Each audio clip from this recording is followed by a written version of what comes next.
Once upon a time in a kingdom not too far away, there lived a king. He had two daughters, the elder named the Princess Celeste and the younger, the Princess Iris.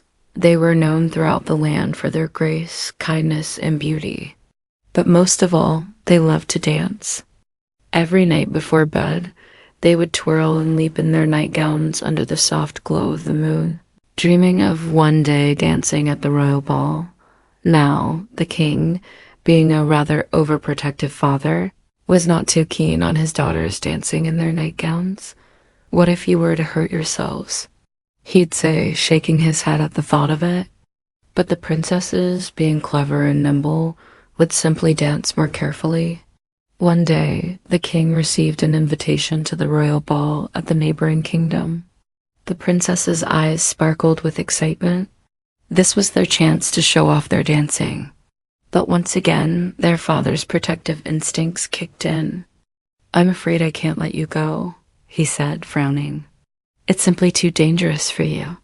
The princesses, disappointed but determined, decided that they would sneak out if need be.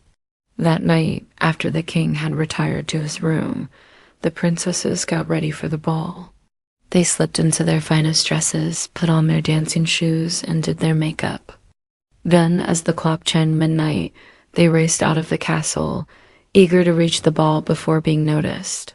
But as they ran through the dark forest, they heard a cackle that echoed through the trees. Well, what do we have here?" "Two little princesses out for a midnight stroll," said a witch who had been watching them from atop a gnarled tree. "I'll make you a deal," she croaked. "Tell me why you're out here and I might just let you go." The princesses, remembering their father's warning about the dangers of the forest, knew they couldn't take any chances. So Princess Celeste lied and said they were looking for some rare flowers to give to their mother as a gift. "Oh, I know a place where you can find those flowers," said the witch with a wicked grin. "But it's quite a walk. Are you sure you won't get lost?" Before the princesses could answer, the witch waved her magic wand, and they were suddenly deep in the forest, surrounded by tall trees that blocked out the moon and stars. "Thanks for nothing," Iris whispered angrily to her sister. But Celeste put a finger to her lips, signaling her to be quiet. Suddenly, they heard a beautiful melody that seemed to come from all around them. As the music swelled, fireflies began to appear, lighting up the path ahead. Intrigued, the princesses followed the music until they came across a clearing.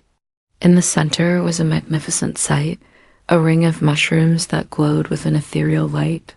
And as they stepped closer, the mushrooms began to dance. The princesses watched in awe as the mushrooms twirled and swayed to the enchanting music.